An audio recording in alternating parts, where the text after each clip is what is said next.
Hey gentlemen, welcome back to the channel. We're talking Shedeur Sanders again. You guys were telling me to look at this video and I couldn't believe my eyes. I don't care that it's camp. I don't care that it's rookie mini camp.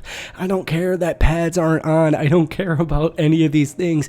I don't care where Shedeur Sanders was drafted. This guy to me is the future of the Cleveland Browns. We're also going to show some love to Dylan Gabriel in today's video, but I think Shedeur Sanders is the level of disrespect that this guy has gotten through the entire draft process, through the entire pre-draft, post-draft process, especially post, it's literally insane to me. And the misconception right now is that Shedeur Sanders is going to be the biggest kind of attention issue in the NFL. Like, people are saying when the Browns are in week 5 and Joe Flacco's not getting the job done, everyone's going to say to Coach Kevin, hey, put Shedeur in, and it's going to cause all these distractions, and I personally don't see it. And when I see throws like this, I don't care if this is backyard football video. I know Shedeur Sanders is special, and I know he can be the starting quarterback for Cleveland week 1, and we're going to talk about these quarterbacks in today's video, so let's get into it. All right, guys, I'm going to give you the spiel real quick, because this is Shedeur Sanders. I know we discussed this earlier today, but this is just a look at him. And you see smiles, you see energy, you see teammates being happy, you see coaches being happy, and people say, you know, it's just rookie minicamp, who cares? Well, I watch this and I see everybody having a good time. And so once again, we're going to get into Dylan Gabriel, but I made a Shedeur Sanders video off the cuff earlier today because I haven't talked about this. I haven't talked Browns in a couple of years just for unfortunate reasons that have nothing to do with the Cleveland Browns or my views on the team, but I had Shedeur Sanders going number 2, and I tweeted about it all frickin' winter. I literally tweeted from the day the NFL season ended all the way until literally draft day that Shedeur Sanders was going to be the number 2 overall pick to the Cleveland Browns. And so obviously that take has, it wasn't even close. It really wasn't even close. And so all the last 2 weeks, I am seeing all of these people on TV and writing articles and YouTube videos, and I don't mean this in a rude way in any way, shape, or form, but the disrespect on Shedeur Sanders, it's just mind-blowing to me.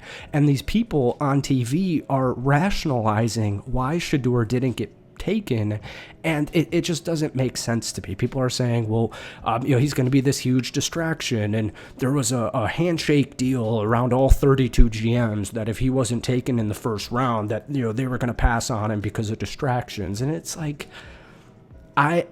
I'm a little bit younger, I guess, because it seems like the people who don't like Shedeur Sanders don't like his dad. I'm 25, I'm about to be 26, so I'm young. I didn't get to watch Dion, like, prime. I didn't get to watch his career, right? So I see all the highlights and I see all the fun stuff. So my view on Deion Sanders is he's a legend. He's prime time. He's a beast. He's legendary. And so I want Shedeur Sanders from like a homer stance. I'm a Packers fan, by the way. From a homer stance, I want Shedeur Sanders to succeed because why is there so much hate around? Why do people not want Shedeur Sanders to succeed? It just doesn't make sense to me. So, you know, there's a clip on here that, you know, yesterday, you know, this is clips from 2 days ago, you know, he threw a pass in the wind and it was a terrible throw. And I don't want Browns fans. I don't want you guys, because, you know, our Browns video earlier today blew up. So thank you guys. Hit that like button, hit that sub button. We're talking Shedeur and the Browns all spring/summer and for the foreseeable future, obviously. I don't want it to be like this toxic competition between Dylan Gabriel and Shedeur Sanders. That's just like my only comment on that is I don't want it to be toxic, because as negatively shown Shedeur is in the media, he's not going to make it toxic, and Dylan Gabriel is not going to make it toxic, and at the end of the day, they're teammates. So I'm not saying Browns fans, but like there's a lot of Shedeur Colorado fans out there that are throwing some hate on Dylan Gabriel, and it's like, hey man, these guys aren't the GMs, you know, they're just doing, they just got taken to these teams. So let's get into some more clips. All right, here we go. We got Dylan Gabriel here. He throws a nice little dot here.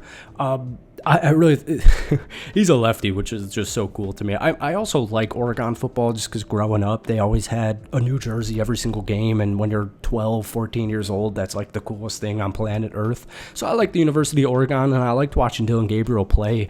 And the way, like I said, and I'm sorry if this is beginning to sound redundant because you guys know this spiel, but I just hate the whole kind of villain Gabriel versus Shedeur.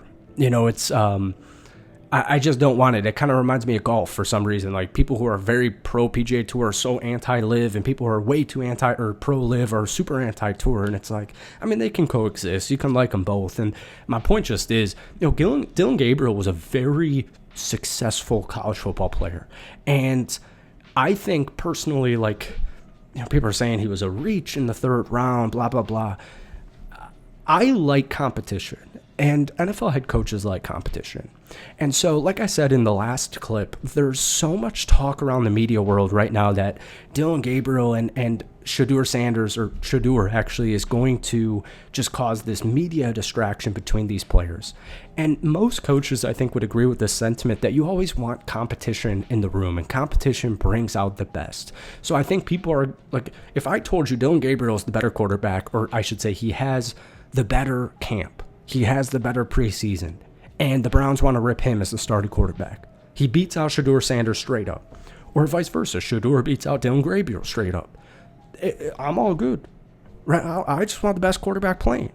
One rookie quarterback, no matter if it's the first round taken, a guy like Cam Ward, whether it's, third round guy like Dillon Gabriel, or sixth rounders, Will Howard or Shedeur Sanders, they're still exciting. Rookie QBs are still always exciting to me, but I think competition truly brings out the best in everybody. And so if Dillon Gabriel's the gamer and he's the guy, he's going to make that known.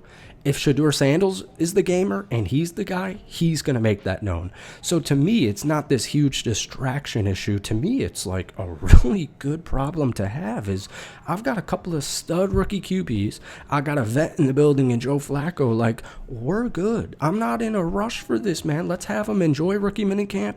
Let's get to OTAs. Let's get to preseason. Like, this is exciting. This is not dire. This is not a distraction. They're not cutting Shedeur after the third game because of media issues. Like, this is only an issue to everybody else. This isn't an issue, in my opinion, to the Cleveland Browns. So that's all I've got for today. It's a late night here. I talked to Shedeur earlier today. Like I said, you guys absolutely blessed it. So thank you so much. Hit that like button, hit that sub button as always. And we're going to continue to cover minicamp and everything for the Cleveland Browns and also the NFL in general. So thank you for watching. Have a great rest of your night.